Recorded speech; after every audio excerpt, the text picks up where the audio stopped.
se adentra en las zonas más remotas del planeta buscando las historias menos visibles.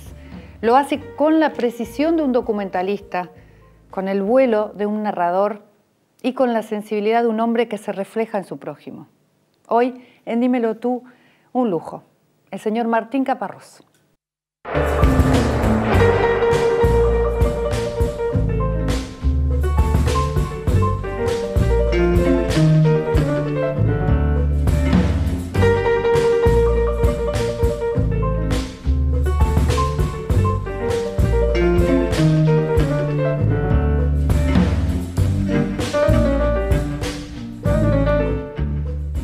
Martín Caparrós, bienvenido. Gracias. La primera vez en el estudio de Dímelo Tú. Sí, la vez pero ya otras veces en el programa. En el Malva, recuerdo. Sí. Bueno, muchas gracias por esta entrevista. Al contrario. Martín, tu sabiduría de historiador. Madre mía, si yo tengo de eso, no sé dónde lo puse. ¿Hasta qué punto ha sido fundamental en tu vida para, de alguna manera, manejar todos los temas que manejás? ¿Es posible pensar el presente solo como un momento de la historia?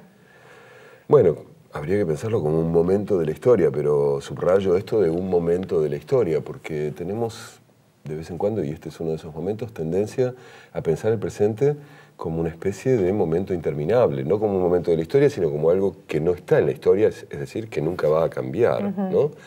Y no sé con quién charlábamos ayer, y recordábamos, porque estábamos hablando de las huelgas de hambre, entonces yo decía que las huelgas de hambre como fenómeno tuvieron un impulso muy grande a principios del siglo XX, cuando una serie de mujeres británicas que reclamaban el derecho a votar, utilizaban la huelga de hambre como un elemento de presión, ¿no? Y de eso recordaba, bueno, hace no tanto tiempo, hace 100 años, las mujeres no votaban y a nadie le parecía anormal que no votaran, era lo lógico. ¿Cómo van a votar? ¿Por qué iban a votar las mujeres? Digo, no había ni siquiera preguntas al respecto, no era que había un malo que las reprimía y no las dejaba votar, era que a nadie se le ocurría que tuviera ningún sentido, era eso. Y esa era la normalidad de ese momento. Si lo pensamos ahora, nos parece espantosamente anormal, así como ofensivamente anormal. Entonces, yo digo, de eso, de cualquier conocimiento de cualquier momento de la historia, yo creo que uno debería sacar la conclusión de que tiene que pensar su propia época con desconfianza, con distancia, porque todo eso que ahora nos parece normal puede llegar a ser radicalmente anormal dentro de 50 años, dentro de 100, porque el proceso nunca se detiene. ¿Vos crees que el rol de los intelectuales es ese, el rol de los periodistas es ese, estar de alguna manera mirando con distancia lo que está pasando en este momento, ¿no? En el momento que va a ser un momento de la historia? Sí, no sé si separar rol de intelectuales y de periodistas, porque vos los pusiste juntos y no sé si estoy tan seguro. No lo sé, lo digo en serio, no es retórica. Los puse como enumerados. Pero con el mismo rol, digamos, ¿no? Con un rol de mirar. En el sentido de tener ese rol. Bueno, contame las diferencias también. Es que no lo sé, estoy pensándolo. Me parece que creo que los periodistas están más para, o estábamos más para contar lo que podemos llegar a ver de distintas maneras, buscando, pensando, entendiendo, averiguando. Y en cambio, si es que existen los intelectuales, algo tan, una palabra tan vapuleada, me parece que si para algo sirven o servimos, es justamente para desconfiar, para crear perplejidad frente a lo que no lo produce en primera instancia, para decir esto que te parece tan normal, pensalo 2 veces, da un paso atrás. Cuestionar. Cuestionar, dudar. ¿Cuáles son esas palabras vapuleadas? No, intelectual, digo, es una palabra muy vapuleada. ¿Hay otras? Está lleno, pero viste que en Argentina cuando se dice intelectual, se lo dice con desconfianza, con desprecio, no, eso que hace no es muy intelectualoso o intelectualoide. Todo al revés de lo que debería ser, ¿no? Bueno, porque en realidad ser intelectual es pensar, investigar, estudiar, ¿no? Saber un poco más. Sí, pero si aceptamos que ser intelectual es dudar, no está mal que quienes no se sienten intelectuales duden de los intelectuales. Bueno, está bien, eso me parece bien, depende de cuáles. Hay algunos que dan sabidas cuentas de que no se puede dudar. Por ejemplo, este libro, ¿no? El hambre. Mientras los burócratas del mundo intentan ponerle sinónimos a la palabra hambre, vos hiciste un tratado, casi un tratado sobre el hambre. con un viaje, largo viaje a distintos lugares del planeta para investigar de qué se trata, tomando testimonios de personas que sufren el hambre. O sea que esto es digno de un intelectual que está dudando de qué se trata o de los títulos que se le pone al hambre, ¿no? Y lo contás un poco en este libro que recomiendo leer, que a veces puede ser difícil, porque uno dice, bueno, este es súper libro hablando de un tema que me va a entristecer, pero está muy bueno que nos metamos en el tema para entender un montón de cosas. ¿Qué sentiste al hacerlo? ¿Por qué decidiste generar esta investigación? Bueno, primero que nada yo trabajé como entre 2005 y 2010 para una agencia de Naciones Unidas que se llama el Fondo de Población de Naciones Unidas. Y ese trabajo consistía en contar historias de vidas de jóvenes en distintas situaciones y distintos países. En general, cada año tenía que contar 10 o 12 historias en relación con un tipo de problema, que era la migración, la salud sexual y reproductiva, el paso del campo a las ciudades, el cambio climático, etc. Entonces, para eso tuve que ir como, no sé, 40, 50 países en general bastante pobres, en África, Asia, América Latina, Europa Oriental y demás, y hablar con mucha gente que me contaba sus historias y llegar a lugares bastante remotos. Y lo que me daba cuenta es que detrás de la mayoría de los problemas a los que yo tenía que prestar atención ese año porque era esto, la migración, detrás de la mayoría de cada uno de esos problemas, detrás de todos esos problemas, lo que estaba era la dificultad para conseguir suficiente comida, digo, lo que solemos llamar el hambre. Y entonces dije, bueno, después de eso, de varios años de trabajar sobre estos temas más parciales, cada vez más quería trabajar sobre el tema que me parecía de base, ¿no? General, que es ese, la desnutrición, la falta de alimentos para 900 millones de personas. Y el Fondo de Población de Naciones Unidas no podía ocuparse de eso, porque ahí está muy dividido todo por temas y agencias y qué sé yo. Así que me fui de ahí y sí, conseguí un dinero de la cooperación española para pagar los viajes, porque efectivamente fueron muchos viajes. Países y era caro. Y empecé a trabajar sobre eso. Fue mucho trabajo. Veo que fue mucho trabajo. ¿Cuáles fueron las respuestas que encontraste? Porque hay algunas preguntas que te haces en el libro que dicen si el hambre es un producto que es ineludible del orden mundial, si es fruto de la pereza o del retraso, si es un negocio de unos pocos, si es un problema que se puede solucionar en vías de solución, como todos dicen que no, que está en vías de solución, sí, ya lo vamos a solucionar, hemos hecho tal cosa, o si es el fracaso de la civilización. ¿Qué conclusiones? Que cada uno de no, pero yo digo, está bien, pero yo cuento un poco cuáles son los interrogantes o las posibilidades de que fuese así. ¿Qué respuestas tuviste vos? Algunas que sean interesantes para nosotros. Sí. Mira, la más general de todas es una que de todas maneras yo ya sospechaba de antes, pero bueno, comprobé con mucho dato y con mucha historia y con muchos casos y con muchas cosas, que es que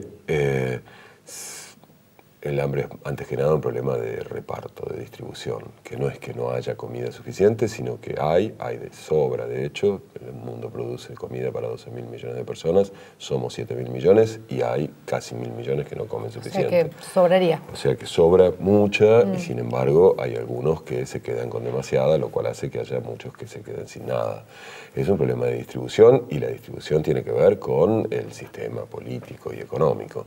Eso es como el marco general, digamos. Después hay muchas cuestiones parciales. Por un lado, estos organismos que vos decías que dicen que cada vez estamos mejor.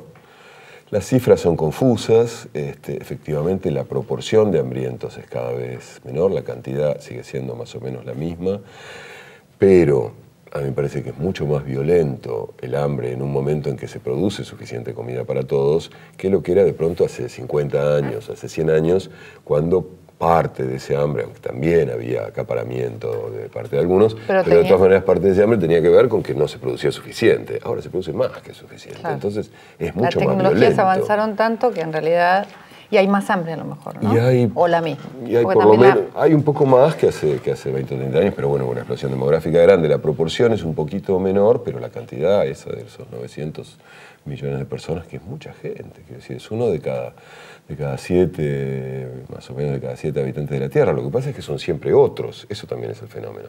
Digo, vos no conocés a nadie que haya sufrido hambre fuertemente. Yo no conocía a nadie, por lo menos. Y no conozco a nadie de mi entorno, pero sé que existe y veo y leo y me doy cuenta de que existe. Y he ido a países o a lugares a donde los he visto, ¿no? En la India, en muchísimos lugares a donde el hambre se ve en la calle, muy claramente. Sí, claramente. Bueno, la India es el lugar donde más hambrientos hay en el mundo. Es un cuarto de los hambrientos del mundo están en la India, pese a que se supone que la India es el país que más, uno de los países que más se ha desarrollado últimamente. No tiene explicación, realmente. Bueno, tiene explicación. Hay gente muy canalla. Esa es la explicación primera que hay. Quiero decir, hay gente que se queda con todo.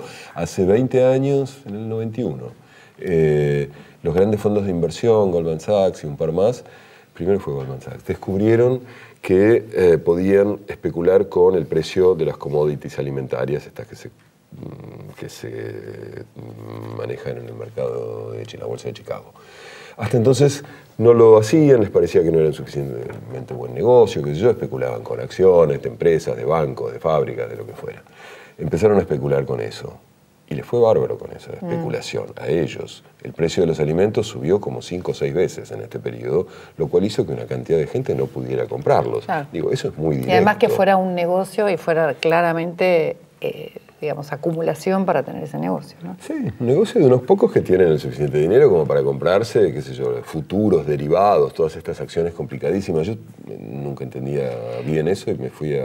Sí. ¿Te fuiste? No sé. No, me fui a la bolsa de Chicago, justamente quería entender cómo funcionaba ese negocio, porque ahí está una de las bases de que los precios de los alimentos hayan subido tanto y por lo tanto tanta gente se haya quedado sin la posibilidad de comprarlos. El hambre también se produce ahí.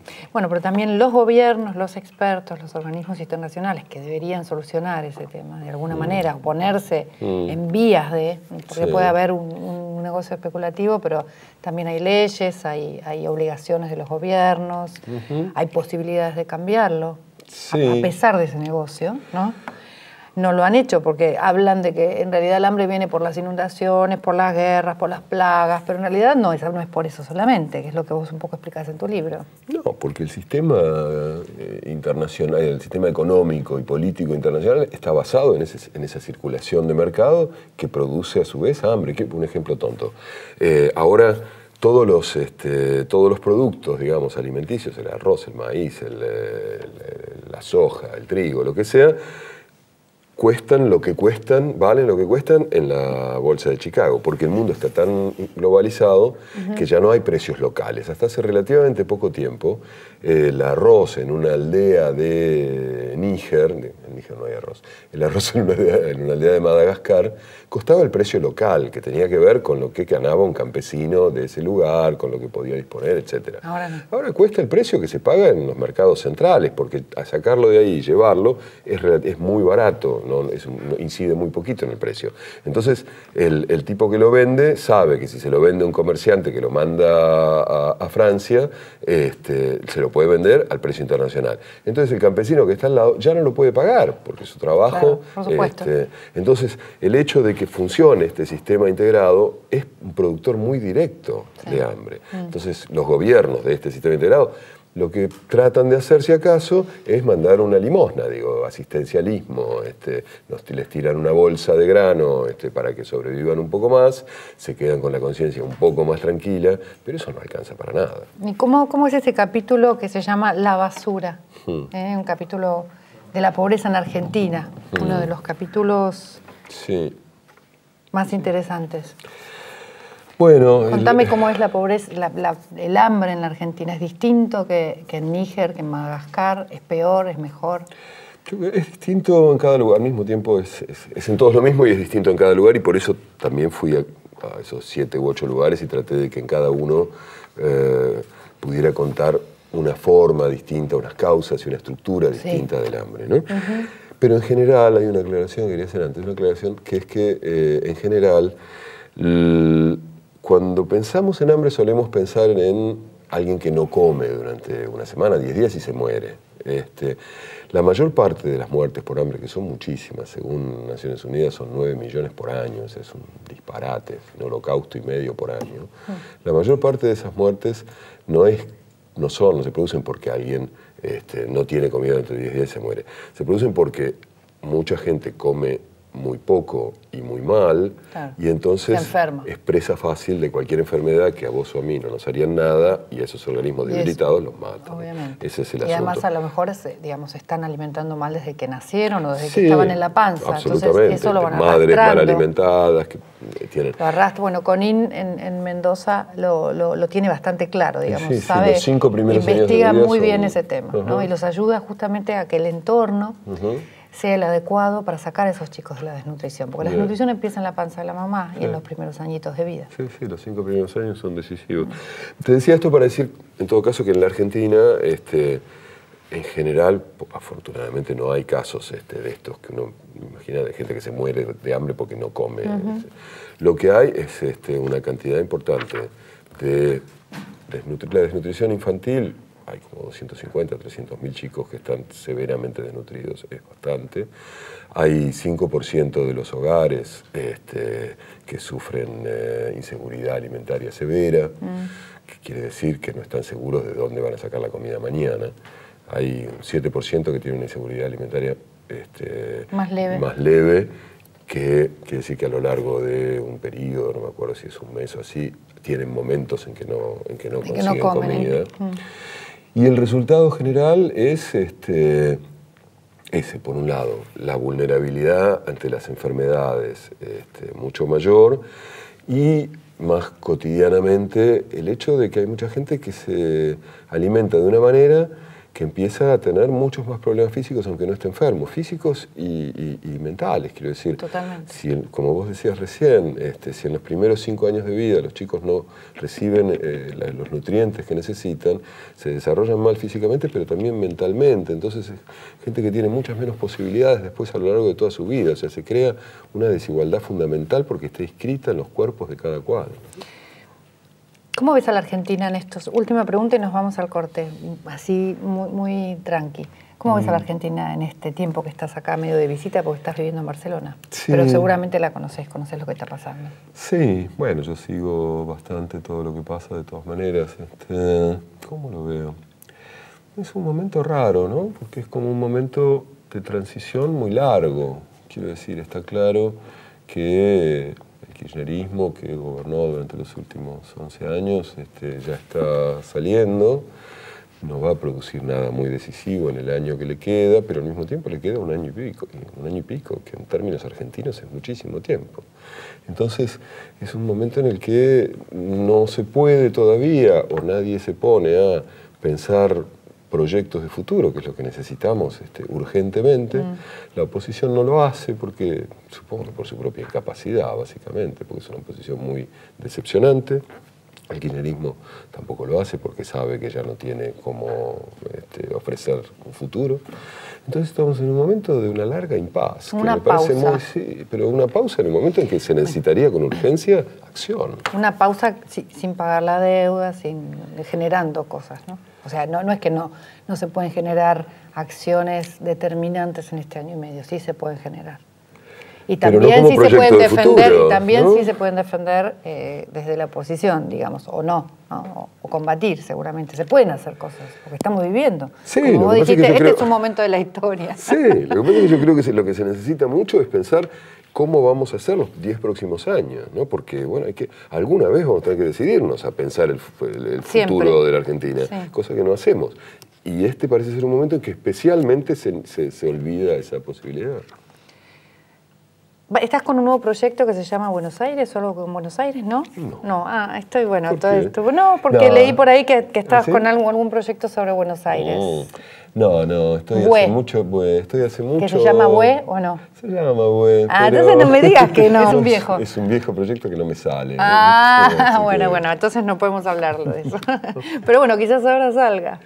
Espero. En eso estuvo bien esta visita, porque me dio como... me reavivó ciertas percepciones y voy a ver si ahora cuando vuelva a casa puedo escribir un poco de nuevo sobre Sobre Buenos Aires. Sobre Buenos Aires. Bueno, buenísimo. Vamos a ir a un corte y enseguida volvemos con Martín Caparrós. No dejen de ver este informe, esta partecita de este informe que después van a seguir viendo en rouge.perfil.com. Enseguida volvemos.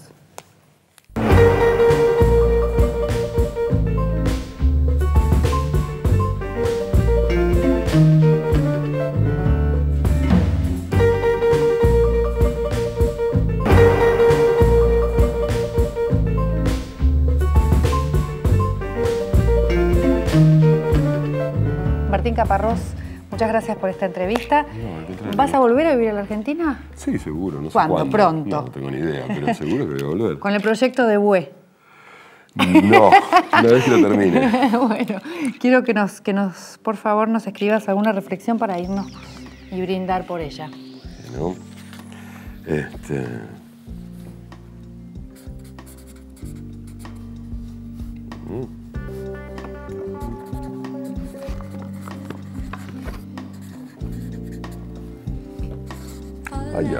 Hacia la tercera vaca.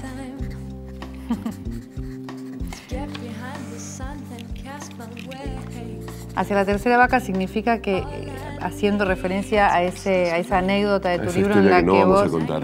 No lo vamos a contar, pero ahora la vamos a contar. Que le pediste a una chica qué era lo que deseaba, si había una posibilidad de que un mago le trajera, y te dijo que una vaca, y luego le volviste a preguntar y te dijo 2 vacas.